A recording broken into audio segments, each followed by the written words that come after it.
How to post full pictures on your Instagram account. First is to open the Instagram application.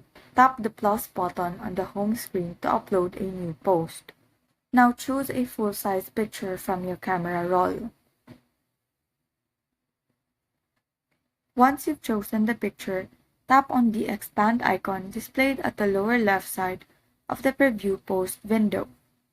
As you select the expand option, the photo will appear with a white background around it.